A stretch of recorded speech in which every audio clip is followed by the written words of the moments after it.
மக்களுக்கு ஒரு விழிப்புணர்வு படமா இருக்கணுங்கிறதுக்காக இந்த படத்தை நான் இன்னைக்கு அம்மன் காலையில சமர்ப்பிச்சு அது உங்களுக்கு சொல்றேன். ஆனா இப்ப இந்த பழைய நடிகர் ரஞ்சிதா அவரு இங்க என்ன பண்ணிட்டு இருக்கிறா அப்படின்னு உத்து பார்த்தா மக்களுக்கு ஒரு விழிப்புணர்வு படமா இருக்கணுங்கிறதுக்காக இந்த படத்தை ஏதோ கவுண்டப்பாளையன்னு படம் எடுத்து வச்சிருக்காராமா.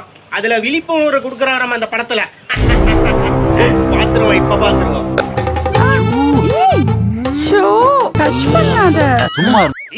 என்னடா இது விழிப்புணர்வு சொல்லிட்டு என்னடா வித்த காமிச்சிட்டு இருக்கீங்க? நான் டச் பண்ணாம எவன் டச் பண்ணுவான்? நான் புளியில சாயமே போயிரும். என்னையா பிராவ காய போட்டுட்டு இருக்கற? மைக்ல அரை மணி நேரமா கத்திட்டு இருந்தேன் நல்லவா மாதிரியே. மக்களுக்கு ஒரு விழிப்புணர்வு படமா இருக்கணுங்கிறதுக்காக என்ன விழிப்புணர்வு உட்காந்து பார்த்தா ஃபர்ஸ்ட் விழிப்புணர்வு வேற லெவல்ல இருக்குது.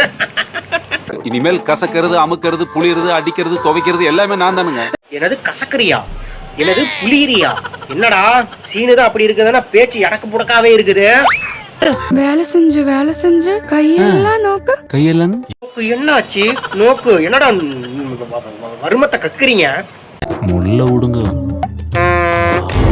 தொண்டை வரைக்கும் பாடுறானா தொண்டைக்குள்ளேயே போயிட்டானே. ஏண்டா படத்துல கொஞ்சம் சீன் இருக்கலாம், என்னடா படம் ஃபுல்லா சீனாவே இருக்கு.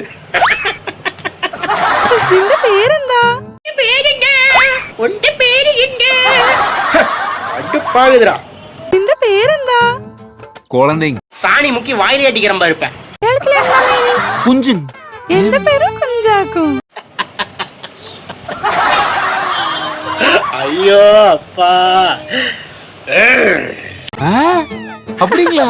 ஐயா அம்மா சிரிப்ப பாத்தியா? அப்படிங்களா? இவட ரெண்டு குஞ்சுண்டல்ல. என்ன கான்செப்ட்லடா இந்த படத்தை எடுத்தீங்க? டே இதுல எங்கடா விழிப்புணர்வு இருக்குது? ஏன்டா இப்படி அக்கப்போர் பண்றீங்க? ஏன்டா இப்படி கேவலமா சமுதாயத்துல கேவலமா இருக்கிறீங்க?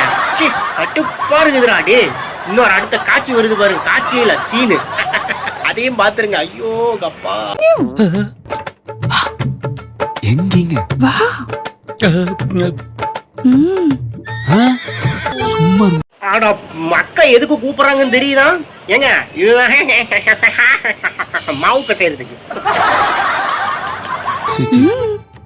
எப்ப பார்த்தாலும் அமுக்குன்ட்டு டெய்லி அமுக்கி என் ரெண்டு கை வலிக்குதுங்க. என்னல எல்லாமே டபுள் மீனிங்காவே பேச்சு தொலைறான். எல்லாம் அமுக்கி இவனை நம்பி விழிப்புணர்வு சொல்லி என் புள்ள குட்டிங்கள படம் ஜெட்டியா படத்தையும் பார்க்காதீங்க, ஒன்னையும் பார்க்காதீங்க. ஒரு விழிப்புணர்வு படமா இருக்கணுங்கிறது. இவங்க படுத்துற நிமிஷம் நாள தாங்க முடியலையே. தலை வலிக்குதே.